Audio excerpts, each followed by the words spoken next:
प्रत्येक वर्ष उड़ीसा के पुरी में जगन्नाथ रथ यात्रा निकलने के पीछे का असली सच क्या है, ये जानने के लिए वीडियो में अंत तक बने रहिए। तो चलिए वीडियो को लाइक कर दीजिए। उड़ीसा के पुरी में भगवान जगन्नाथ का विश्व प्रसिद्ध मंदिर स्थित है।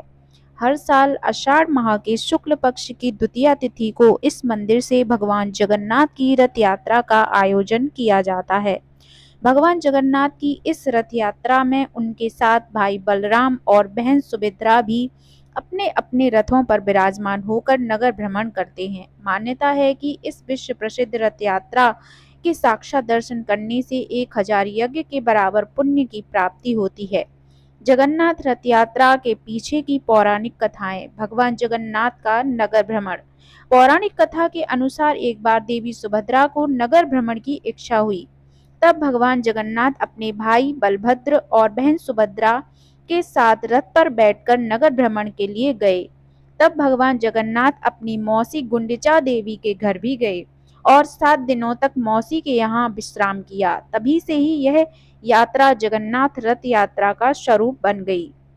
दूसरी पौराणिक कथा के अनुसार एक बार भगवान श्री कृष्ण की रानियां माता रोहिणी से बोली कि वो श्री कृष्ण की रास लीला की कथाएं सुनाएं। तब माता रोहिणी ये चाहती थी कि श्री कृष्ण की बहन सुभद्रा इन कथाओं को ना सुने, इसलिए उन्होंने बहन सुभद्रा को उनके भाई बलराम और श्री कृष्ण के साथ रथ यात्रा के लिए भेज दिया। यात्रा के दौरान नारद जी प्रकट होते हैं और तीनों भाई बहन को एक साथ यात्रा पर देखकर प्रसन्न हो जाते हैं।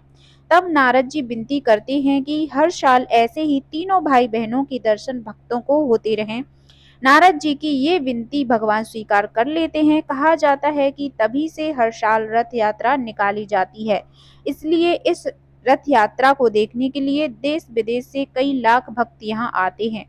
एक अन्य कथा के अनुसार एक बार वेद व्यास जी ने भगवान श्री कृष्ण से प्रार्थना की थी कि वे अपने सभी भक्तों को दर्शन दें। इस प्रार्थना के उत्तर में भगवान ने इस यात्रा का आयोजन किया था। यह भी कहा जाता है कि रथ यात्रा भगवान जगन्नाथ का अपने भक्तों के साथ आनंद विहार करने का तरीका है।